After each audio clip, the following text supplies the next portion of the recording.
मेरे प्यारे बच्चों, आप सभी को नमस्कार। क्या हाल है आप सभी को? ओम प्रकाश, धीरज, नीतीश कुशवाहा, ओम प्रकाश, सोनू यादव, गुड मॉर्निंग मेरे प्यारे, गुड मॉर्निंग आप सभी को। क्या हाल है थोड़ा? और बादशाह मैसेज करो, मैसेज नवीन राज राजौरिया, उत्तम अग्रवाल, कुल लक्षा, गुड मॉर्निंग गुल लक्षा बेटा, क्या हाल है भाई? रवि गिरी, अमित कुमार, गौरव शर्मा, नवीन राजा, पवन शॉ, सर आ जाइए, सब आगे बढ़ाते हैं। ले भाई आगे, सब आगे बढ़ाते हैं। आइए मेरे प्यारे बच्चों, देखिए मेरे सवाल में student plus 3 marks for each answer. कहते हैं बच्चे को हर सही उत्तर के लिए 3 नंबर मिलते हैं। सही उत्तर के लिए 3 मार्क्स पर क्वेश्चन, और हर गलत उत्तर के लिए मेरे प्यारे बच्चों 0.5 मार्क्स पर क्वेश्चन। सवाल में कहते हैं उसने कोई मिला के 250 सवाल सोल्व किया, 250 क्वेश्चन सोल्व किया। मेरे बच्चे 250 ट्रैक कर देता तो 25 तो 750 नंबर आते, और 250 मेरे प्यारे बच्चों अगर गलत कर देता तो 250 का 0.5 काटेंगे तो -7 यानी 3 नंबर कट जाते। जबकि सच्चाई ये है कि उसने कुल मिला के जो नंबर उसके थे वो आए मेरे प्यारे बच्चों 470, कुल मिला के नंबर आए मेरे प्यारे बच्चों 470। हाँ जी, बहुत बढ़िया। अब मेरे बच्चे बड़े में से छोटा तो 750 में से 470 घटाओगे, 10 में 4 3, 14 में 7 7, 6 में 4 230, 230। और मेरे बच्चों अब करेंगे बड़े में से छोटा घटाएंगे तो 470 माइनस करेंगे छोटी छोटी चीज से -135, तो माइनस प्लस हो जाएगा तो 5 7 12 2 7 1 7 2 9 10 4 5 6 600। ये कहानी अब मेरे बच्चे लेते हैं तो देखो 602 किसे कर रहा है भाई? 6 6 7 7 7 56 7 42 7 21 7 7 कर रहा है, 7 2 56 हो गया 7 42, और 7 21 7 7 21 6 7 43, यानी रेशियो है मेरे बच्चों 86 अनुपात 39, यानी सही सवाल 86 की है तो गलत सवाल 39 की। ठीक है, तो टोटल सवाल कितने मेरे बच्चों? तो 86 जमा 39, तो टोटल सवाल 15 8 11 12 125 मिनट सवाल है, जबकि एक्चुअल में टोटल क्वेश्चन कितने? 250। तो भाई 1 मिनट की वैल्यू 2 तो 86 मिनट की वैल्यू 2 6 12 2 16 17 और 39 दूनी 78, यानी 78 सवाल मेरे बच्चों ने गलत पढ़े हैं और 172 सवाल इसने ठीक पढ़े। चलो ठीक है, तो उसके बाद गलत किए प्रश्न निकल गया तो दैट इज 78। मेरे नंबर जल्दी से भाई कितने बच्चे आपको बहुत अच्छे से समझ गए? करिए, ये सवाल बहुत प्यारा है। देखिए मेरे बच्चों सवाल बहुत जबरदस्त है, ध्यान से देखिए। सवाल में कह रहा है room of area 100 square metre, कहता है कमरा है जिसका क्षेत्रफल 100 सेंटीमीटर, वो 100 metre. The centre of the room is covered by square carpet, कहता है कि बनाता हूं उसके हिसाब से समझ में आएगा। कहता है भैया ये कोई कमरा है लेकिन कमरा जो है वर्गाकार। तो मेरे बच्चों का वर्ग का क्षेत्रफल दिया हुआ है, कहते हैं कमरे का एरिया है वो 100 मीटर स्क्वायर है, 100 मीटर है। तो ये तय है कि भैया इस वर्ग का की ऊंचाई लंबाई कितनी होगी 10, क्योंकि एरिया का स्क्वायर रूट साइड लेंथ होती है। ठीक है, कहता है there is a square room of area 100 square metre, the centre of the room is covered by square carpet, कहते हैं इसका जो सेंटर है वहां पे एक वर्गाकार कार्पेट बिछी है and the rest of the floor is covered bye oil cloth, और कहता है बाकी जो बच गया उसको कोई क्लॉथ से ढका हुआ है। इस तरीके से मतलब मेरे बच्चों ये हुआ कि आप ये समझिए कि यार इसके बीचों बीच में एक स्क्वायर कार्पेट बना हुआ है, इसके बीचों बीच में स्क्वायर कार्पेट बना हुआ है, एक वर्गाकार चटाई डाली हुई है इसके बिल्कुल बीचों बीच। बहुत बढ़िया, हाँ जी। और कहता है बाकी जो हिस्सा बच गया है इस हिस्से में मेरे बच्चों कहता है एक नॉर्मल कपड़ा डाल दिया, यानी देसी भाषा में मैं आपको समझाने की कोशिश करूं तो ये कह सकता हूं कि यहाँ तो हमने कार्पेट बिछा दी, ठीक है जी, और जो बाकी सब बच गया है, जो बाकी सब बच गया है मेरे बच्चों लेट्स से ये वाला हिस्सा, इस हिस्से पे कहता है उसने क्या कर दिया है एक कपड़ा बिछा दिया। सेंटर में मेरे बच्चों सवाल में कह रहा है कि इसके कार्पेट डाली हुई है और बाहर जो जो इलाका बच गया बच गया इसके ऊपर कहता है हमने सामने कपड़ा बिछा दिया। अब सवाल में कह रहा है कालीन के कपड़े की लागत है 18 रुपए 7.5 रुपए, जो ये कालीन है ये वाली जो कालीन है इसका रेट है 18 रुपए प्रति मीटर, और कहता है जो सामान्य कपड़ा है 18 रुपए प्रति मीटर, जो सामान्य कपड़ा है उसका रेट 7.5 रुपए पर वर्ग मीटर प्रति वर्ग मीटर। तो ये है मेरे बच्चों कपड़े का रेट, ये है मेरे बच्चों कार्पेट का रेट। कहता है इस पे जो कुल मिला के खर्चा हुआ ना पूरे इस पे मकान को बनाने में, पूरे कमरे को ढकने में, इस पे खर्चा हुआ 1422 रुपए। कहता है कुल मिला के जो टोटल कॉस्ट आई है वो आई है 1422 रुपए। देखिए मेरे बच्चे सवाल बहुत ही प्यारा है, समझने के लिए फिर से समझाता हूं। सवाल में क्या है 100 वर्ग मीटर क्षेत्रफल का एक वर्गाकार कमरा है, हमने यहाँ से निकाल लिया। एरिया 100 है तो साइड लेंथ 10 होगी। साइड लेंथ क्या होगी मेरे बच्चों 10 क्यों? क्योंकि जो एरिया होता है उसका स्क्वायर रूट करते हैं तो साइड लेंथ निकलती है। कहता है कमरे का मध्य भाग चौकोर कालीन से ढका हुआ है, बीचों बीच में एक चौकोर कालीन डाली हुई है और शेष फर्श को तेल के कपड़े नॉर्मल कपड़े से ढका हुआ है, ब्लू कलर का कपड़ा है नॉर्मल कपड़े से ढका हुआ है। कहता है कालीन और कपड़े की लागत है 18.7 है, कहता है कालीन और कपड़े की लागत है 18.7 है, यानी हम इनके लिए 7.5 रुपए प्रति मीटर। कहता है कुल मिला के जो खर्चा है 1422 रुपए पूरे इसको बनाने का। तो हमसे सवाल में पूछा है कि इस कपड़े की चौड़ाई क्या है, भाई ये जो कपड़ा है ये कितना चौड़ा है, यहाँ से यहाँ की चौड़ाई क्या है ये आपको मिला के बताएं। आइए मेरे समझाने की कोशिश करता हूं, बहुत ही खूबसूरत सवाल है, मजा आ जाएगा आपको पढ़ के। देखिए बाबू भाई दो चीजों से बना हुआ है, एक कार्पेट और एक क्लॉथ, उसे ऑयल क्लॉथ कह लें नॉर्मल। कार्पेट का जो रेट है वो 18 रुपए प्रति वर्ग मीटर और क्लॉथ का रेट 7.5 रुपए प्रति वर्ग मीटर, 7.5 रुपए प्रति वर्ग मीटर। अब मेरे ध्यान से मेरी बात सुनो, क्या इसका कहानी ये है कि अगर मैं ये कहूं पूरे फर्श का एरिया कितना है 100 वर्ग मीटर, तो मेरे पैर में मान लो अगर 100 के 100 वर्ग मीटर पे कार्पेट बिछा दी गई होती तो खर्चा तो 1800 रुपए, बिल्कुल ठीक है। और 100 के 100 वर्ग मीटर पे कपड़ा बिछा दिया गया होता मेरे तो उसकी कीमत 750 रुपए। पहले की बात को समझो बताओ है नहीं है। और मेरे पैर पे कुल मिला के जो खर्चा हो रहा है वो खर्चा हो रहा है 1422 रुपए। आउट सेट करें, अब कैसे सेट होगा भाई? 1800 में से 1422 घटेगा, तो 1800 में से 1422 घटाओगे क्या आएगा बताइए? तो आपको जब 1800 में से 1422 घटाना है तो 10 में 2 गया 8 और 9 में 2 गया 7, यहाँ 3, तो ये डिफरेंस आया मेरे पे 308 का। अब मेरे पे मुझे देखना है 1422 में 750 भी घटाना है, 1422 में 750 भी घटाना है, तो 12 में 2 में से 2 गया है ना, और मेरे भाई ये बचा 12 में से 5 गया 7 और भैया यहाँ बचा कितना 13 3 7 672 2 7 5 12 7 13 672। अब देखिए मेरे अब कहीं को सेट करते हैं कैसे, देखो काटते हैं 4 से ये जा रहा है 4 से वो जा रहा है, 4 से ये जा रहा है 8 72 और 4 से 4 एकम 4 नहीं जा रहा 2 से कट रहा है, तो पहले 2 से निकालते हैं 7 2 9 6 7 3 10 18 7 2 9 और 3 से जा रहा है, मुझे काटना चाहिए 12 से, 12 5 60 12 6 72, यहाँ मैं काटूंगा मेरे भाई तो 12 3 36 है ना, नहीं मेरे मुझे काटना चाहिए 12 3 36 6 से काटना चाहिए क्योंकि 2 से कटेगा 3 से कटेगा 6 से कटेगा 6 कम 6 6 कम 6 12 और यहाँ 6 से कटेंगे 6 3 36 6 3 18 बिल्कुल ठीक है। अब किसे कटना है मेरे बच्चे? अब 7 से कटेगा 7 कम 7 7 से नहीं कटेगा 7 से कट जाएगा 7 कम 7 बचा 7 16 7 7 3 यानी मेरे रेशियो है मेरा 16 अनुपात 9, रेशियो आ गया 16 अनुपात 9। इसका मतलब कार्पेट पे जो मैंने एरिया यूज किया वो 16 यूज किया, क्लोथ पे जो मैंने एरिया यूज किया 9, यहाँ है पर स्क्वायर मीटर, यहाँ है पर स्क्वायर मीटर, मेरे इसका मतलब एरिया का रेशियो आ गया 16 अनुपात 9 है। तो ये कार्पेट पे मैंने 16 मीटर यूज किया 16 मीटर यूज किया तो क्लोथ यूज किया तो टोटल एरिया 25 मीटर, जबकि एक्चुअल में टोटल एरिया पूरे कमरे का वो है 16 मीटर, पूरे कमरे का एरिया मेरे वो है 16 मीटर, तो 25 मिनट 16 मीटर तो 1 मिनट की वैल्यू 4 तो 16 चौको 64, तो ये एरिया मेरे 64 मीटर और 9 36 ये एरिया 36 मीटर। हाँ जी, इसका मतलब मेरे तो ये कपड़े का ये वाला हिस्सा कार्पेट का हिस्सा है, इस कार्पेट का एरिया ढूंढने जाओगे ना बाबू तो कार्पेट का जो एरिया है वो आ रहा है कितना 64, तो कार्पेट का एरिया 64 वर्ग मीटर है, तो ये वर्गाकार बोला था उसने, तो ये तय हुआ कि एरिया 64 है तो साइड लेंथ कितनी हो जाएगी 8 बिल्कुल, यानी यहाँ से यहाँ तक लेंथ कितनी होगी मेरे 8 बिल्कुल ठीक है। अच्छा ये पूरी साइड लेंथ कितनी है 10 है मेरे पूरी साइड लेंथ 10 है, ये लेंथ 8 है, तो ये लेंथ और ये लेंथ दोनों मिला के कितनी होगी 2, क्योंकि ये 8 है दोनों मिलकर तो दोनों में 1 सेंटीमीटर 1 मीटर होगी मेरे और 1 मीटर होगी, तो उसमें पता है नीले वाले कपड़े की चौड़ाई कितनी है, तो मेरे में आंसर आएगा 1 मीटर नीले वाले कपड़े की चौड़ाई है, तो जो आपका राइट आंसर होगा सवाल का वो होगा 1 मीटर कपड़े की चौड़ाई। अब मुझे पहले से कमेंट करके कितने बच्चे समझे कितने नहीं, अब इसी तरह मैं एक सवाल और ले रहा हूं आपको समझने के लिए कोशिश है, जरा समझिए पढ़िए सेम इसी तरह के क्वेश्चन और ले रहा हूं। देखिए मेरे भाई सेम ही सवाल है, सवाल में कह रहा है वर्गाकार कमरा जिसकी ऊंचाई 10 मीटर है कि मध्य में वर्गाकार कालीन बिछा हुआ है, यानी मेरे बच्चे कमरा है और कमरा जो है वर्गाकार है बाबू, कमरा जो है वो आपका वर्गाकार है। कहता है इस कमरे का जो एरिया है ना इसकी ऊंचाई जो है 10 मीटर, इसकी ऊंचाई 10 मीटर बहुत बढ़िया सुंदर, तो मेरे बच्चे का मतलब ये हुआ कि इस कमरे का एरिया कितना हो गया, इसका एरिया हो गया 100 वर्ग मीटर, और कहता है इसके बीचों बीच एक कालीन बिछा हुआ, जो कालीन है वो भी बड़ा है। कहता है इसके बीचों बीच कालीन बिछा हुआ है, बीचों बीच कालीन बिछा हुआ है। और कहता है बाकी हिस्सा जो है वो बाबू कह रहा है सवाल में कि बाकी हिस्से में क्या बिछा हुआ है, कालीन बिछी हुई है, मतलब सेंटर में कालीन है, बाकी हिस्से में कोई नॉर्मल क्लोथ डाला हुआ है। सवाल में कह रहा है क्या, कहता है कि भैया कालीन की जो कीमत है वो है 15 रुपए प्रति वर्ग मीटर, और जो नॉर्मल कपड़ा उसकी कीमत है 6.5 रुपए प्रति वर्ग मीटर। तो कहता है कपड़े की कीमत क्या होगी, ये हमारा सवाल, टोटल खर्चा है वो 1338 रुपए 50 पैसे खर्चा है, 1338 रुपए 50 पैसे का जो खर्चा है कुल मिला के। सवाल में कह रहा है भैया कपड़े की चौड़ाई क्या होगी, अब देखना मेरे भाई, अब कहानी को समझाता हूं। देखो भाई, दो तरीके से मिलकर मिश्रण बनाओ, एक कारपेट का और एक नॉर्मल क्लोथ का। मेरे बच्चे कारपेट का जो रेट 15 रुपए प्रति वर्ग मीटर, क्लोथ का जो रेट 6.5 रुपए प्रति वर्ग मीटर। हाँ जी, अब सवाल में कह रहा है टोटल एरिया जो है इस पूरी सीट का वो है 100 वर्ग मीटर, तो 100 का 100 वर्ग मीटर कारपेट बिछा दें तो खर्चा आएगा 15 रुपए, और 100 का 100 वर्ग मीटर का सामान्य कपड़ा बिछा दें तो खर्चा आएगा मेरे 650 रुपए, जबकि कुल मिलाकर मेरे जो खर्चा है 1338 रुपए 50 पैसे का है, 1338 रुपए 50 पैसे का है। आइए अब बढ़ाते हैं, देखो 1500 में से 1338 रुपए 50 पैसे घटाना है, 10 में 5 गया 5 है, 9 में 8 गया 1 आया, और यहाँ बचा कितना 8 में 3 गया 5 है, नहीं क्या होगा, 10 में से 5 गया 5, 9 में से 8 गया 1, तो यहाँ 9 में 3 गया 6, और यहाँ 4 में 3 गया 1, तो यहाँ मेरे 161.5 161.5। और अब मेरे जो करना क्या होगा, हमें 1338.5 में से 650 करना है, 1338.5 में से 650 कट करना है, बड़ी में से 5 आएगा 8 आएगा, 13 में 5 गया 8 आएगा भैया, 12 में 6 तो यहाँ मेरे 688.5। पहले इतनी बात समझिए, फिर से आगे की बात करें, क्लियर मेरे 3 बात समझते हैं। अब आगे देखिए, अब मेरे हम रेशियो लेंगे तो रेशियो लेंगे तो डेसिमल से डेसिमल हट जाएगा। हाँ जी 5 से काटेंगे तो 5 का 5 बचा कितना 5 3 15, 3 बचा 5 7 35, 3 बचा 5 7 35, यहाँ देखेंगे 5 2 10 5 3 15 कितना आया भाई, 5 3 15 से 1 आया, 5 2 10 5 3 15 330। अब मेरे जो 3 3 6 2 8 किससे कट रहा है, क्योंकि हमें इसका रेशियो लेना होगा कुल मिला के।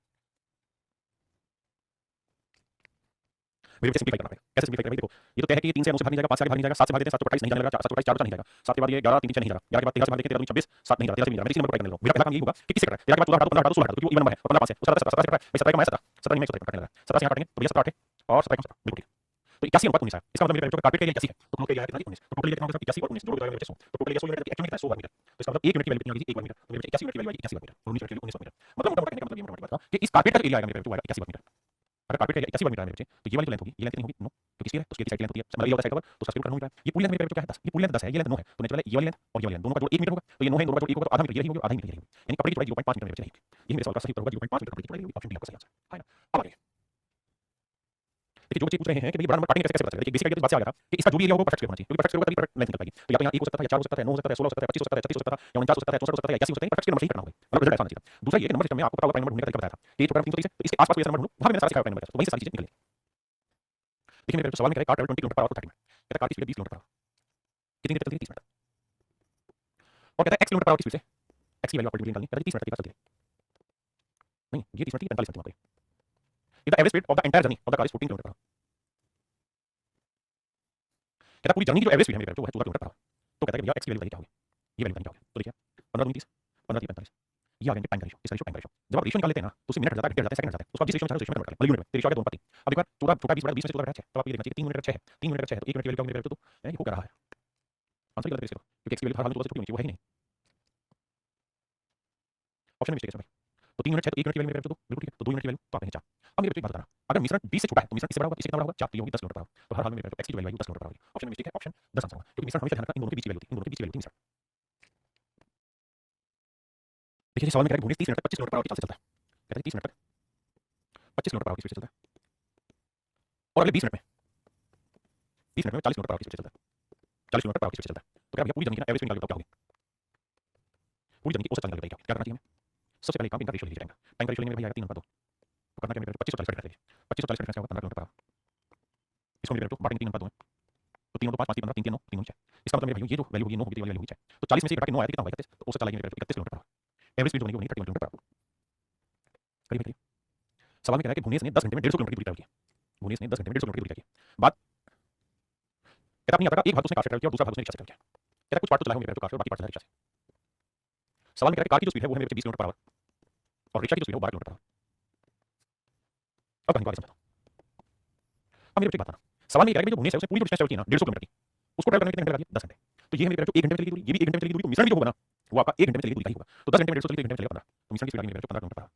20 में से 15 घटाएंगे मेरे 5 आएगा और 15 में से 12 घटाएंगे मेरे 3 आएगा, तो रेशियो है 3:5। इसका मतलब कार से चलने में उसने 3 मिनट टाइम लिया है, तो रिक्शा से चलने में उसने टाइम लिया होगा 5 मिनट। सवाल में कह रहा है कार से और रिक्शा से चलने में जो दूरी चली है उसका रेशियो बताओ, भाई समझो कि ये तो रेशियो है और इस रेशियो को मैंने कहा रेशियो की खुद में कोई यूनिट नहीं, आप इसे 3 घंटे बोलेंगे तो ये तो 5 घंटे हो जाएगा, इसे 3 साल बोलेंगे 5, इसे 3 सेकंड 5 सेकंड, तो चूंकि मैंने स्पीड रखी है टाइम देखिए, मुझे डिस्टेंस निकालना है, डिस्टेंस का फार्मूला होता है मेरे बाबू क्या, स्पीड इनटू टाइम,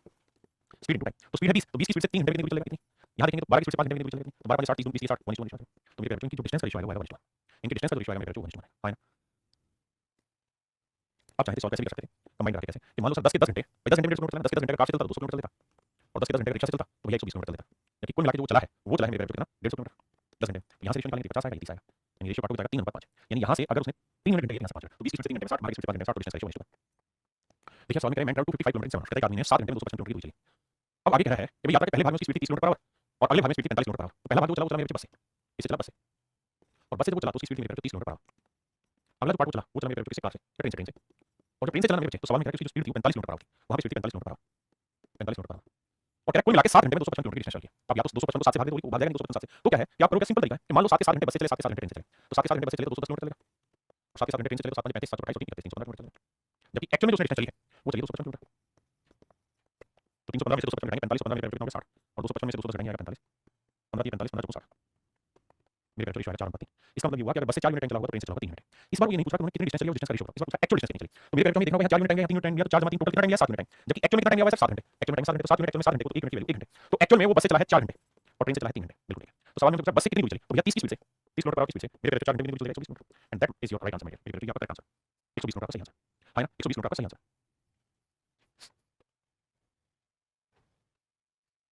देखिए भाई सवाल में कह रहा है कि man cover distance of 490 kilometre 6 कहता है एक आदमी ने 6 घंटे में 490 किलोमीटर की दूरी चली। इस यात्रा को दो तरीके से चला, एक बस से चला दूसरा चला ट्रेन से। तो बस की स्पीड मेरे वो दी हुई बाबू 60 किलोमीटर पर आवर,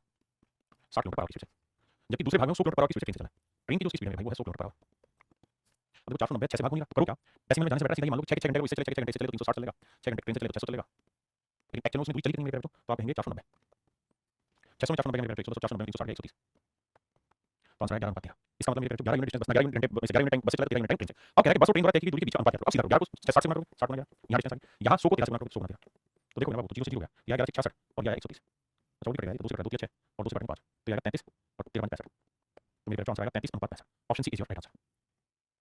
अब मेरे बच्चे टाइप 3 में आ रहे हैं मिश्रण के, टाइप 3 में जो मैं चीज पढ़ा उसमें क्या होगा कि कोई रिजल्ट परसेंटेज में होगा, यहाँ दूसरा रिजल्ट भी परसेंटेज में होगा, इसका जो मिश्रण होगा वो भी आपको परसेंटेज में करना होगा। अब आपका सवाल ये हो सकता है परसेंटेज किसके रिस्पेक्ट में बोला जाता है, जैसे मैं आपको कहूंगा मैंने अपना आर्टिकल 10% प्रॉफिट पे बेच दिया, तो 10% प्रॉफिट बेच किस चीज के बारे में कह रहा है, इसका मतलब ये है कि भाई अगर 100 रुपए की आपकी लागत है, 100 रुपए की आपकी कॉस्ट है मेरे बच्चों, तो आपने इस चीज को बेचा है 10 रुपए प्रॉफिट पे,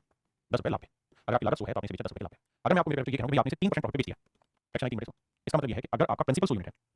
तो आपने इसे प्रॉफिट पे, यानी आपका कॉस्ट इसकी जो कीमत है वो 100 है तो आपका प्रॉफिट होगा कितने का होगा 3 का। तो ध्यान रखना कि जब भी परसेंटेज है ना तब भी इसका मतलब ये 10% प्रॉफिट होगा, 100 रुपए की लागत पे 10 का लाभ हुआ है ना, यानी वो भी रिस्पेक्ट होता है अलग सवाल के। जैसे यहाँ एक सवाल लेता हूं उसको समझो, जैसे सवाल पहला सवाल टाइप 3 का पहला सवाल है, ये सारे सवाल परसेंटेज में आपने पढ़े हैं दूसरे तरीके, कहते हैं शहरी जनसंख्या 1,20,000 है, अगर पुरुषों की बात करें तो 7% बढ़ रहे हैं, महिलाओं की बात करें 10% बढ़ रहे हैं, तो टोटल पॉपुलेशन 9% बढ़ रहे हैं, यानी दो कैटेगरी में बढ़ रहे हैं, मेल और फीमेल। सवाल में कह रहा है मेल जो बढ़ रहे हैं वो 7% बढ़ रहे हैं, फीमेल जो बढ़ रही है 10% बढ़ रही है, लेकिन ओवरऑल जो पॉपुलेशन बढ़ रही है वो 9.5% बढ़ रही है। अब आपका सवाल वाजिब हो सकता है कि 10% 7% किसके रिस्पेक्ट में, तो मेरे कहते हैं पॉपुलेशन के रिस्पेक्ट में, कुल जनसंख्या 100 है तो उसमें फीमेल 10 बढ़ रही है, कुल जनसंख्या 100 है तो मेल 7 बढ़ रहे हैं, है ना। तो देखो कैलकुलेशन उठाएंगे तो 10 में से 9.5 घटाया तो 0.5 और 9.5 में से 7 गया तो 2.5, रेशियो लेंगे 5 5 5 25 1/5 है। इसका मतलब ये हुआ कि अगर पुरुषों की संख्या 1 है तो महिलाओं की संख्या 5 होगी, टोटल जनसंख्या 1 और 5 6 यूनिट और 6 यूनिट रिप्रेजेंट कर रहा है 1,20,000 को, तो 1 यूनिट के लिए 20 120,000, 1 यूनिट के लिए 20,000, तो ये होगा 20,000 और ये होगा 20 1 लाख। तो मेरे भाइयों सवाल का अर्थ ये हुआ कि भाई अच्छा हमसे पूछा कि भाई इनकी अंतर बताओ, find the difference between male to female population living in that town, ये तो बड़ा रहा 7% 10% पढ़ लो, तो ये 0.5 था, ये तो 2.5, फिर जनसंख्या होगी 12,000, फिर 1,20,000 में 12,000 होगी, क्योंकि 1 लाख और 20,000 के बीच का डिफरेंस होगा 80,000, यानी मेल और फीमेल के बीच की जनसंख्या का 80,000। या तो मेरे चार ऑप्शन करेक्ट कर लो या फिर वहां 1,20,000 से 12,000 कर लो, तो ऑप्शन ए फिर यहां पे बैठेगा। अब मेरे बच्चों ये वाला सवाल भी आपने परसेंटेज में पढ़ा है, फीमेल 7% बढ़ रहा है, फीमेल 10, मान लेते हैं फीमेल 7 तो बढ़ रही है 3 और बढ़ रही है, ऐसे ऐसे ही आपने एक सवाल इनकम एक्सपेंडिचर और सेविंग का पढ़ा था, जहां मैं मानता था कि भैया इनकम को एक्सपेंडिचर को सेविंग को, फिर वहां क्या होता है इनकम 3 एक्सपेंडिचर कितना बढ़ जाता है सेविंग क्या चेंज होगा। यहां हमें ध्यान रखना है, वहां तो परसेंटेज तरीके से किया, यहां मैं कर रहा हूं मिक्सर तरीके से कि मेरे बच्चों एक्सपेंडिचर यानी खर्चे को और बचत को मिला के तो तैयार होता है वो आपकी इनकम तैयार होती है, तो हमेशा मिश्रण इनकम रहेगा, ये एक्सपेंडिचर में खर्चा जैसे सवाल परसेंटेज का सवाल कहता है एक व्यक्ति की एक्सपेंडिचर का व्यय का और बचत का अनुपात है 3:2, यानी एक्सपेंडिचर और सेविंग का रेशियो है मेरे बच्चों इट इज 3:2, ये रेशियो मेरे बच्चों 3:2। अब कह रहा है कि इसकी इनकम 10% बढ़ी, इन दोनों को मिला के तो तैयार होगा वो इनकम, इनकम 10% बढ़ी, खर्चा कहता है 12% बढ़ गया, खर्चा 12% बढ़ गया, तो कहता बचत में क्या चेंज है वो बताइए, करना क्या है मेरे बाबू, ये बताइए 12 में से 10 गया तो 2 यूनिट 2 को 1 यूनिट को 3 यूनिट 3 को 3 यूनिट, तो मेरा जो मिश्रण जो होगा इससे छोटा है तो इससे बड़ा कितना बड़ा 3 वाली 7%, तो सेविंग कितनी बड़ी 7%, बचत में 7% की वृद्धि आया समझ आया। देखिए मेरे जो सवाल में कह रहा है excess expenditure and saving are in the ratio this, कहता है इनके एक्सपेंडिचर और इनके सेविंग का जो रेशियो है वो 4:5, कहता है इसकी इनकम 25% इंक्रीज हो गई and is expenditure increase by 35%, expenditure 35% increase हो गया, तो कहता है बताओ इसकी बचत कितना परसेंट इंक्रीज हो गया। अब देखिए मेरे जो 35 में 25 में 10, तो भाई 5 यूनिट 10% को रिप्रेजेंट करता है 1 यूनिट 2 तो 4 यूनिट रिप्रेजेंट करेगा 8%, तो हमें बस इतना समझना है कि सेविंग जो होगा ये वाली वैल्यू 25 से इतनी छोटी 8 है तो 25 माइनस 17%, ऑप्शन सी। अविनाश की आय उससे 20 उसके वैसे 20% ज्यादा, देखना मेरे इतनी चीज को सेट करता है। सवाल में कह रहा है कि अविनाश की जो इनकम है वो उसके खर्चे से 20% ज्यादा, कहता है उसकी इनकम है उसके एक्सपेंडिचर से 20% ज्यादा, अविनाश की आय उसके खर्चे से 20% की 5, यानी उसका खर्चा 5 है तो उसकी इनकम कितनी होगी 1 ज्यादा मतलब 6, यानी 6 हमारा 5 खर्च कर रहा है सेविंग कितनी होगी 1, तो मेरे एक्सपेंडिचर और सेविंग का रेशियो आ गया 5:1, एक्सपेंडिचर और सेविंग का रेशियो है मेरे वो आ गया 5:1। अब कह रहा है उसकी इनकम 60% बढ़ जाए, इनकम 60% बढ़ जाए तथा खर्चा भी 70% बढ़ जाए, खर्चा मेरे 70% बढ़ जाए तो उसकी बचत में कितनी वृद्धि होगी हमारा सवाल। आइए बाबू तो देखिए 70 में 60 10, 1 यूनिट 10 तो 5 यूनिट 50, बिल्कुल ठीक है बड़ी ध्यान से सुनना, 70 में 10 1 यूनिट 10 है तो 5 यूनिट 50, तो मेरे जो सेविंग इतनी कम होगी 60 से 50 है कितनी 60 में 50 यानी 10%, यानी बचत में जो बढ़ोतरी है वो कितनी होगी, लेकिन हम ये कैलकुलेशन मिस्टेक कहां कर दिए बे, अभी income 20% more than his expenditure.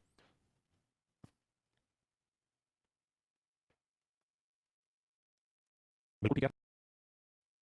कहता है कि दो दोस्त किशन और सूरज का वजन 4:5 में, एक दोस्त है किशन और एक मेरे दोस्त है सूरज। कहता है इनके वजन का अनुपात 4:5 है। कहता है किशन का वजन 10% बढ़ जाता है, किशन और सूरज का कुल वजन 15% बढ़ जाता है, दोनों का ओवरऑल वेट 15% बढ़ जाता है। तो कहता है कि भाई ये बताओ 15% की वृद्धि के साथ 82 किलोग्राम हो जाता है, तो सूरज का वजन कितना बढ़ जाता है? हमें यहाँ से इसका मतलब है कि किशन और सूरज का कुल वजन 15% की वृद्धि के साथ कितना हो जाता है? हमें परसेंटेज कितना 15%, तो सूरज का भी बताइए कितना बढ़ा होगा। अब क्या करेंगे, तो देखो 10 में अब ध्यान रखना, ये बढ़ा तो 15 में से 10 घटा के 5, तो 5 यूनिट मेरे 5 है, 1 यूनिट तो 4 यूनिट में 4। अब ध्यान देना 15 जो है वो इससे बड़ा है तो इससे छोटा होगा, इसमें से 15 घटा के 4 तो सूरज कितना ग्रोथ किया होगा 19%। तो option B is right answer. मेरे दोस्तों अब हम बढ़ रहे हैं उसी परसेंटेज वाली चीज में, सिंपल इंटरेस्ट में। देखिए सिंपल इंटरेस्ट में जो रेट रहती है, जैसे मैं कहूं कि 8% ब्याज है मिल रहा है, 8% ब्याज का मतलब ये है कि 100 रुपए प्रिंसिपल पर 8 रुपए सिंपल इंटरेस्ट, 100 यूनिट का प्रिंसिपल है तो साधारण ब्याज कितना है 8 हाई नंबर। तो जो रेट होती है ना वो हमेशा प्रिंसिपल के रिस्पेक्ट में बोली जाती है, दोनों ही हमेशा प्रिंसिपल के रिस्पेक्ट में बोली जाती है, और बीच में जो रेट ऑफ इंटरेस्ट होती है वो प्रिंसिपल ही कैलकुलेट है ना। अब आते हैं सवाल। देखिए मेरे सवाल क्या है, सवाल क्या है ये question possessing in ₹60 land part of it 10% simple interest, कहता है 68 रुपए का एक भाग 10% साधारण ब्याज पर दिया जाता है, and the remaining sample 5% simple interest, बाकी 7.5% ब्याज पर दिया जाता है। कहता है एक साथ 10% इंटरेस्ट दिया जाता है, दूसरे साथ 7.5% इंटरेस्ट दिया जाता है। तो मेरे एक बात ध्यान देना, अगर यहाँ रेट ऑफ इंटरेस्ट है, यहाँ रेट ऑफ इंटरेस्ट है, तो मिश्रण की भी रेट ऑफ इंटरेस्ट निकालेंगे, कैसे निकलेगा? तो कह रहा है 6800 रुपए कुल मिला के 5% मान लेते हैं मिश्रण की, 3.5 साल 3 4 7 2 साल 7 2 साल में जो मेरे साधारण ब्याज 1904 रुपए प्रिंसिपल इंटू रेट ऑफ देखिए क्या कहा सवाल में 68 रुपए 68 रुपए एक हिस्सा इस रेट से दूसरा हिस्सा इस रेट से, ठीक है, और कुल मिला के मेरे बच्चों 68 रुपए 3 3.5 साल में 1904 रुपए, तो 10% के हिसाब से मतलब 10% का इन्वेस्ट रेट बताइए, ठीक है, कैलकुलेट करें। दूसरी पार्ट को 34, अब भैया 7 से 7 दूनी 14, 5 7 49 7 14 7 दूनी 14, 5 7 49 7 बिल्कुल ठीक है, और इसे काटो तो 832 8 24 27 तो मिश्रण की जो रेट है मेरे बच्चों वही 8%। पहले एक बार इतनी बात दी ये मैंने आपको समझाया कि रेट ऑफ इंटरेस्ट में जो परसेंटेज होता है, मतलब 100 रुपए लगाओगे तो ब्याज 7.5, 100 रुपए लगाओगे तो ब्याज 8, 100 रुपए लगाओगे तो ब्याज 10, 100 रुपए प्रिंसिपल पे सारी कहानी है। अब मेरे बच्चों हमें करना है मिश्रण करना है, तो देखिए 10% से 8% घटाओगे 2 और 8 में से 7.5 घटाओगे 0.5 काटोगे तो भैया डेसिमल घटाओगे 10 आया, 1/2 आया, अनुपात 2 आया, गुणा करोगे 2 नहीं 4, यानी ये जो रेशियो बनेगा ये रेशियो आएगा मेरे बच्चों 1:4 कैलकुलेट हो गया। इसका मतलब ये है कि 10% रेट पे 1 रुपए इन्वेस्ट है तो 7.5% रेट पे 4 यूनिट इन्वेस्टमेंट है, तो टोटल इन्वेस्टमेंट हुआ 1 5 unit, total investment 5 unit, 5 unit represent करता है 800, तो 1 यूनिट की वैल्यू 5 5 5 की 15 5 30 360। अब हमसे पूछा है कि ये 10% रेट पे 10% रेट पे 1 यूनिट इन्वेस्ट और उसकी वैल्यू 360। पहले इस बात को समझिए, इसी सवाल पे दूसरे तरीके से भी एक्सप्लेन।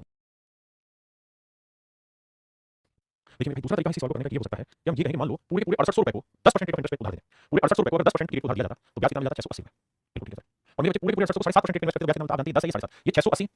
10% से ब्याज 680 तो 7.5 का 3 चौथाई हुआ 10 का, इससे ब्याज कितना मिलेगा 17 510 बहुत कोई बात समझ में नहीं दिखाई। तो क्या करें 6800 रुपए को 7.5% की रेट से 1 साल का साधारण ब्याज निकालें, उसे कैलकुलेट करें तो आ जाएगा मेरे 510 रुपए। उसे भी समझ नहीं आ रहा 7.5% की फ्रैक्शन ले लो भाई, 15% की फ्रैक्शन 3 बटे 20 तो 7.5% कितना 7.5% की 3 बटे 40 काटो तो आएगा 510। यानी मैंने क्या किया पूरे पूरे 6800 रुपए पे 10% पे ब्याज दूं तो 680, पूरे पूरे 6800 को 7.5% पे ब्याज दूं तो 510 और एक्चुअल में पूरे 6800 रुपए पे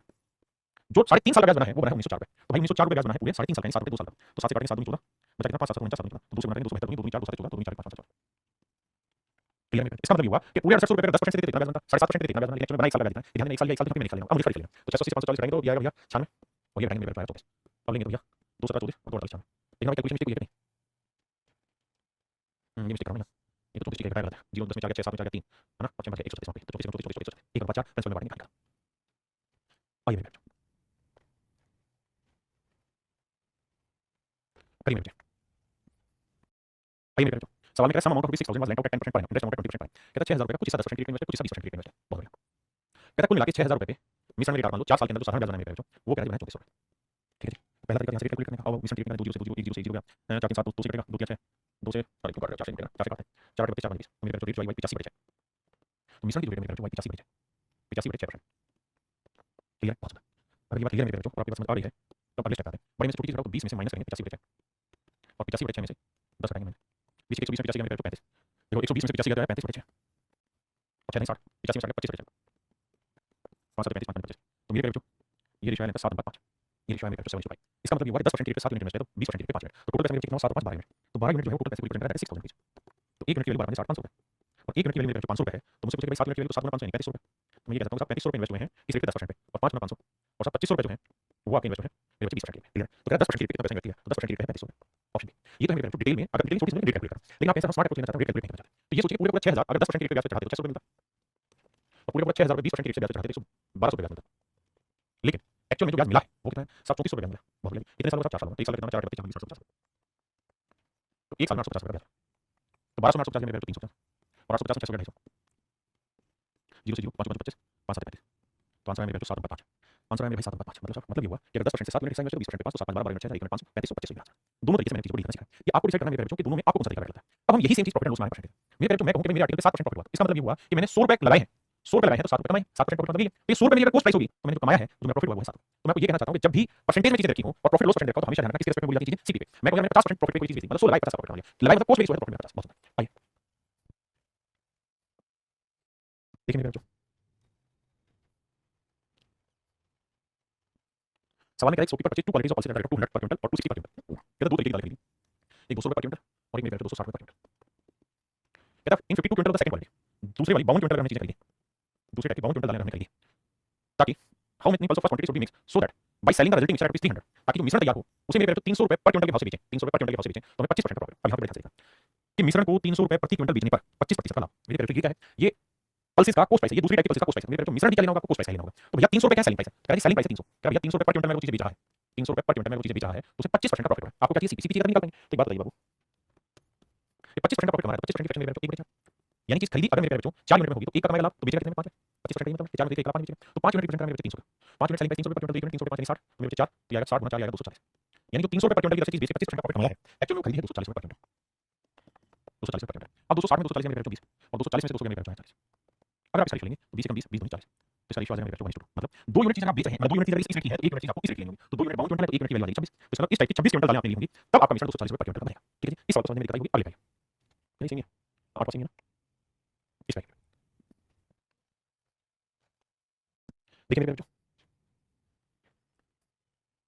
सवाल में क्या है, how many kilogram sugar 1 rupees this per kilogram should be mixed with 8 kilogram sugar 1 rupees this per kilogram so that by selling the mixture of this per kilogram there may be gain of 10%। सवाल में क्या है, 3 रुपए 60 पैसे पर kilogram, इस पैसे में बना देता हूं 360 पैसे पर किलोग्राम की कोस्ट वाली चीनी है, और कहता है 420 पैसे पर किलोग्राम कोस्ट प्राइस वाली चीनी, इस रेट की 8 किलो चीनी है मेरे बेटो, बहुत बढ़िया। और कहता है मिश्रण को 440 पैसे पर किलोग्राम की दर से बेचें तो 10% का प्रॉफिट होता है, मिश्रण को 440 पैसे मतलब 440 पैसे पर किलोग्राम की दर से बेचें तो 10% का प्रॉफिट होता है। मेरे बाबू ये ध्यान दीजिए, बेच रहे हो आप 440 पैसे पर किलोग्राम में, आपको प्रॉफिट होगा 10%, 10% की फ्रैक्शन मेरे बेटो 10, यानी अगर मेरा सीपी 10 यूनिट है तो एक का कमाएगा लाभ, तो बेचेगा कितने में, 11 यूनिट रिप्रेजेंट करेगा 440 को, तो 1 यूनिट की वैल्यू 40, तो भैया 10 यूनिट की वैल्यू 10 40 400, यानी जो सीपी आएगा वो 400 पैसे पर किलोग्राम है, और अगर मेरे पेरेटो सीपी 400 पैसे पर किलोग्राम का बैठा है आपका, 420 में 400 पैसे का 20 और ये 40, 20 का 20 40, रेशियो है मेरे पेरेटो 1:2, तो 2 यूनिट रिप्रेजेंट कर रहा है 8 किलोग्राम, तो 1 यूनिट की वैल्यू 4, तो 1 यूनिट की वैल्यू मेरे भाई 4, इसका मतलब मेरे भाइयों आपका जो राइट आंसर होगा 4 किलोग्राम, सही उत्तर होगा मेरे बेटो क्या होगा 4। आइए मेरे भाई देखिए मेरे भाई, सवाल में कह रहा है mixture sugar sold eight rupees पर किलोग्राम, कहते हैं मिश्रण को 3 रुपए प्रति किलोग्राम की दर से बेचा गया, और जब हम बेच रहे थे तो हमें 25% का लाभ प्राप्त हुआ। कहते हैं mixture of sugar sold at this per kilogram, the mixture is form by mixing the sugar of 2 pan, कहता है 210 पैसे पर किलोग्राम वाली कोस्ट वाली चीज लाई हमने, और 252 पैसे पर किलोग्राम कोस्ट वाली चीज लाई हमने। हाँ जी, कहता है हम इन्हें किस अनुपात में मिलाएं, ये जो मिश्रण है उसे 3 रुपए पर किलोग्राम की दर पे बेचा जाए, what is the ratio of cheaper to the costlier quality in the mixture, if the profit of 25% is being earned, profit 25% का हुआ, तो मेरे पेरेटो की बात हो, सेलिंग प्राइस 3 रुपए, 3 रुपए मतलब 300 पैसे, और प्रॉफिट हो रहा है 25%, तो 25% की फ्रैक्शन मेरे पेरेटो 1 बचा, यानी कि 4 में खरीदी 1 का तो बेची 5 में, तो 5 यूनिट 300 है तो 1 यूनिट की वैल्यू 60, तो 4 यूनिट 4 गुना 60 240 पैसे पर किलोग्राम, तो यार 2.40 पर किलोग्राम, तो यार मेरे पेरेटो 2.40 पर किलोग्राम, 252 से 240 घटाओ 240 पैसे, तो यार 12 पैसे और ये 30 पैसे, काटोगे तो 6 दूनी 12 6 30, तो पूछ रहा है कि सस्ती महंगी, तो सस्ती 2 होगी तो महंगी 5, तो मेरे पेरेटो आंसर होगा ऑप्शन सी। कहता है सोडे का मूल्य 60 रुपए पर लीटर, 60 रुपए पर लीटर मेरे पेरेटो, यदि पानी मुफ्त में उपलब्ध होता है, पानी की कोस्ट भी 0 रुपए लीटर, तो पानी और सोडा को आपस में किस अनुपात में मिलाया जाए, ध्यान देना, ये पानी पहले लिखा है फिर सोडा लिखा है, in in what ratio freely available water, water पहले है और सोडा बाद में, ये है हमारा वाटर, ध्यान देना ये है सोडा, ठीक है जी, ताकि मिश्रण को कहता है कि 50 रुपए में बेचने में 25% का प्रॉफिट हो, मिश्रण को कहता है 50 रुपए लीटर के भाव से बेचें, तो क्या 25% का प्रॉफिट हो, 25% की फ्रैक्शन मेरे बेचा, यानी कि 4 में खरीदी 1 का लाभ तो बेचा 5 में, 4 में खरीदा 1 का 5 में, तो 5 यूनिट 50 तो 1 यूनिट आया 10, तो 4 यूनिट कितना है मेरे 4 10 40, तो आंसर आया मेरे 40 रुपए लीटर, आंसर आया 40 रुपए लीटर, हाँ जी, यानी कि कोस्ट प्राइस बनाओ 40 रुपए लीटर है। अब भाई 60 में 40 का 20 और 40 में से 0 में बेचा, रेशियो लेंगे मेरे तो 2 अनुपात 1, यानी सोडे की 2 है तो वाटर की, उसने हमसे उल्टा पूछा, उसने हमें बोला पहले वाटर को फिर सोडा को, मेरे वाटर 1 और सोडा 2, तो आंसर देते इसी बात का ध्यान देना 1:2 का मेरे रेशियो, हाँ जी। देखिए सवाल में पानी को 12 रुपए प्रति लीटर सोडे में किस अनुपात में मिलाया जाए, कहता है पानी को तो वाटर में 0 रुपए लीटर, बिल्कुल ठीक है, और सोडा में भाई 12 रुपए लीटर।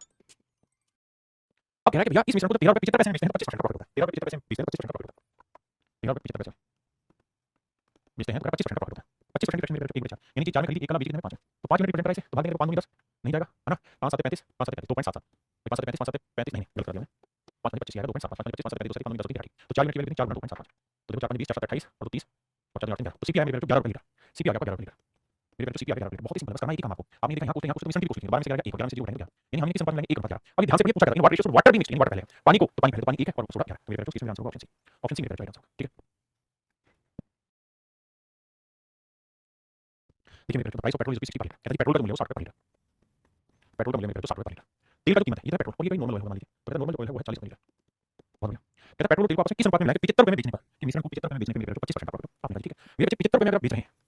यानी मिश्रण को जो आप 75 रुपीस पर लीटर में बेच रहे हैं तो आपको 25% का प्रॉफिट होगा, 25% का प्रॉफिट होगा, तो देखिए भाई 25% की फ्रैक्शन मेरे पेरेटो 1 बचा, यानी कि 4 में खरीदी 1 का लाभ बेची 5 में, तो 5 यूनिट रिप्रेजेंट कर 75 तो 1 यूनिट की वैल्यू 15, तो 4 यूनिट की वैल्यू 4 गुना 15 60, तो आंसर है मेरे पेरेटो 60 रुपए लीटर, बिल्कुल ठीक है, तो जो एक्चुअल सीपी बना आपका वो है 60 रुपए लीटर, तो 60 में से 60 में भाई 0 और 60 में से 40 आते हैं 20, अब आप ये चीज नोटिस कीजिए, ये सर यहाँ से मैं क्वांटिटी ले रहा हूँ लेकिन यहाँ से मैं क्वांटिटी लेंगे और जब तक मैं यहाँ से क्वांटिटी लूंगा ही नहीं, भाई मिश्रण का मतलब ये कि दो चीजों को मिक्स किया जाए, यहाँ पे एक ही चीज मिक्स दूसरी को मिलाएंगे, इसका मतलब such a mixture is not possible, भाई ऐसा जो मिश्रण है वो संभव ही नहीं, such a mixture is not possible, ऐसा मिश्रण मेरे पेरेटो संभव नहीं, ये मेरे सवाल का करेक्ट आंसर होगा।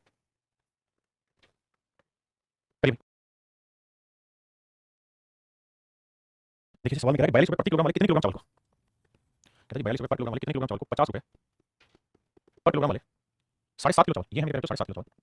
के साथ मिलाना चाहिए ताकि परिणामी मिश्रण को 53 रुपये 10 पैसे पर किलोग्राम की दर से बेचें तो 18% का प्रॉफिट हो। देखिए भाई 53 रुपये 10 पैसे के भाव से जब हम बेचेंगे पर किलोग्राम के भाव से बेचेंगे तो सवाल में कह रहा है 18% का प्रॉफिट होना चाहिए। 53 रुपये 10 पैसे के भाव से बेचेंगे तो 18% का प्रॉफिट होना चाहिए। तो मेरे 18% की होगी भाई 1% 2% की 50 18 9 50। तो मेरे ये समझिए सीपी अगर 50 होगा तो प्रॉफिट होगा तो सेलिंग प्राइस होगा 59। अब 59 यूनिट रिप्रेजेंट कर रहा है तो 1 यूनिट की वैल्यू आई मेरे 53.10 तो 50 यूनिट की वैल्यू तो सीपी 50 है। अब मेरे बच्चे हमें क्या करना होगा डेसिमल हटाएंगे बड़े आएगा 1 जीरो तो भाई 1 जीरो वाली। अब देखो ये खत्म अब 9 नहीं 81 9 पे जा रहा है 9 81 45 9 पे जा रहा है 9 45 यानी मेरे सीपी जो आ रहा है ना वो आ रहा है 45 रुपए पर किलोग्राम। देखिए प्रॉफिट लॉस आप पढ़ चुके हैं कैलकुलेशन से भाई मत है ना। तो भाई सबके कमेंट्स होते हैं लेकिन अगर इसी में लगे रहे तो फिर जीवन में कुछ कर नहीं पाएंगे। मेरा कमेंट होगा नहीं होगा यही तो ऑनलाइन क्लासेस की बीमारी होती है हर बच्चे को कई बना बार दिन में 2 दिन में 10 दिन में महीने में एक बार कराता है मेरा कमेंट भी होना चाहिए सब कुछ होता है बाबू। अब 50 45 या 5 और 45 45 में मेरे तो रेशियो आएगा 5:3 यानी यहां से अगर मेरे बच्चे 5 किलो लेंगे यहां से 3 किलो लेंगे जबकि एक्चुअली यहां से 3 यूनिट नहीं 7.5 किलो लेंगे तो 3 यूनिट रिप्रेजेंट कर रहा है 7.5 यानी 7 × 15 2 किलो। तो भैया 1 यूनिट की वैल्यू क्या होगी 3 चला जाएगा और अपने को कितने यूनिट चाहिए 5 मिनट तो 3 5 15 5 25 2 किलो यानी 12.5 किलो। तो 12.5 किलो मेरे राइट आंसर उसकी कुछ है ही नहीं। कहता जी ए सोकी पर 80 kilogram of sugar at the rate of 13.50 पर kilogram he mixed it with 120 kilogram of sugar post this. कहता भाई दुकानदार है उसने 80 किलोग्राम चीनी 80 किलोग्राम चीनी 13.5 रुपए पर किलोग्राम पोस्ट वाली उसने इसे मिला दिया 120 रुपए 120 किलो चीनी के साथ जिसकी कॉस्टिंग 16 रुपए पर किलोग्राम थी 16 रुपए पर किलोग्राम थी। इमीडिएट विद दिस सोकी पर 80 किलोग्राम शुगर ही मस्ट सेल ठीक है। कहता जी अब वो जो मिश्रण होगा उसे वो 20% प्रॉफिट बेचना चाह रहा है। अब जो मिश्रण आएगा उसे 20% प्रॉफिट बेचना चाह रहा है तो आपको ये बताना है कि वो किस रेट में चीज को बेचे किस रेट में चीज को बेचे। देखिए मेरे भाई अब सबसे पहले आपको मिश्रण निकालना है। आप कैसे निकालेंगे भैया आपको पता है रेशियो निकालना सिखाया हम 40 40 40 120 2 हाँ जी मेरे पेरेंट इनका डिफरेंस कितना है साहब 13.5 16 2.5 यानी 250 पैसे डिफरेंस आ रहा है। अब 250 पैसे को मेरे पेरेंट 2 में बांटेंगे तो 2 3 5 5 25 आएगा 100 आएगा 150 मतलब ये 1 रुपया 1.5 रुपया यानी हर डिफरेंस आएगा 1 रुपया तो यहाँ आएगा 1.5 रुपया। अब मेरे पेरेंट ध्यान से देखिए कि 16 बड़ा होगा मिश्रण से कितना 1 होगा 15 रुपये पर किलो और इससे घटाओगे 13 यानी एक्चुअल में हमने यहाँ से निकाल दिया मिश्रण का जो कोस्ट प्राइस होगा वो 15 रुपये पर किलो होगा 15 रुपये पर किलो होगा ये होगा मेरे पेरेंट मिश्रण का कोस्ट। अब कह रहा है वही से 20% प्रॉफिट बेचना चाह रहा है वही साइकिल को मेरे पेरेंट बेचना चाह रहा है 20% प्रॉफिट कौन सा साइकिल को 15 रुपये पर किलो वाला तो भैया 15 रुपये पर किलोग्राम है कोस्ट प्राइस वो बेचना चाह रहा है 20% प्रॉफिट 20% की फ्रैक्शन 1/5 यानी चीज 5 में खरीदी एक लाख बेचेगा कितने में तो इसके 6/5 बेचना चाह रहा है 5 3 15 3 तो उसे जो सेल करना पड़ेगा मेरे पेरेंट वो होगा 18 रुपये पर किलोग्राम ये होना होगा आपका सेलिंग प्राइस ये आएगा मेरे बाबू आपका सेलिंग प्राइस 18 रुपये पर किलोग्राम सवाल पूछा ये कितने में बेचेगा। चलिए अब मेरे पेरेंट यहाँ भी प्रॉफिट एंड लॉस परसेंटेज होगा यहाँ भी प्रॉफिट एंड लॉस परसेंटेज होगा और मिश्रण में भी प्रॉफिट एंड लॉस परसेंट होगा ठीक है सवाल लीजिए। कहता है व्यापारी के पास 1000 किलोग्राम चीनी जिसमें से एक भाग को 3% लाभ पर 18% प्रॉफिट बेचता है। कहते हैं एक आर्टिकल को 3% प्रॉफिट बेचता है जबकि दूसरा आर्टिकल को 18% प्रॉफिट बेचता है ठीक है। इस प्रकार संपूर्ण में से 14% प्रॉफिट होता है तो 18 14 को तुलना में किया तो रेशियो मेरे को तो 18% प्रॉफिट कितनी चीज बेचेगी मेरे पेरेंट जब भी आप प्रॉफिट लॉस परसेंट लाएंगे या तो हमेशा ही रेशियो कोस्ट प्राइस आएगा वैसे कोस्ट प्राइस ही आता है लेकिन जो हर आर्टिकल का कोस्टिंग होता है जो रेशियो कोस्ट का होता है वही रेशियो क्वांटिटी का होता है। जैसे समझाता हूं मान लीजिए यहाँ पे है 2 इसमें मैंने बताया एक भी एक आदमी एक भी ए के पास 11 बसे है और बी के पास 13 बसे और मेरे पेरेंट हर बस की जो कीमत कोस्ट प्राइस है वो मान लेते हैं 100 रुपए हर बस की कीमत कोस्ट प्राइस 100 रुपए तो नंबर ऑफ आर्टिकल का रेशियो मैं पूछूंगा आपसे नंबर ऑफ आर्टिकल का रेशियो मेरे पूछा जाए तो आप कहेंगे 11 है बिल्कुल ठीक है 11 और अगर मेरे पेरेंट में इनके कोस्ट प्राइस रेशियो पूछूं आपसे तो भाई एक बस होगी तो 11 बस एक बस होगी तो 13 बस मेरे भाई की कोस्ट प्राइस रेशियो भी वही आया जो इनके नंबर ऑफ आर्टिकल का। तो जब आर्टिकल की कोस्ट प्राइस सभी सेम होंगे एक जैसे आर्टिकल होंगे तो जो रेशियो सीपी का होगा दोनों का वही क्वांटिटी का होगा। तो यहां मेरे सवाल में जो आंसर निकल के आया ना 4 11 ये क्वांटिटी का भी आएगा सीपी का क्वांटिटी देखिए 1000 किलो 1000 किलो बांटते हैं तो 4 11 15 मिनट बांटेंगे प्रॉफिट ऑफ द होल 18% ठीक है भैया ये लैंग्वेज जो है इसमें तो कह रहा है 18% लाभ पर बेची चीज की कीमत क्या होगी ये है ना भाई ठीक है। अब देखो 11 15 भाग नहीं हुआ है 1000 तो बटेगा कैसे देखा भाई कहां 1000 भाग कैसे दोगे जल्दी से बताइए जल्दी कहां हो गया 15 से काटेंगे तो 3 आ जाएगा 3 से कटेगा नहीं 4 ना 11 भाई आंसर बताओ ना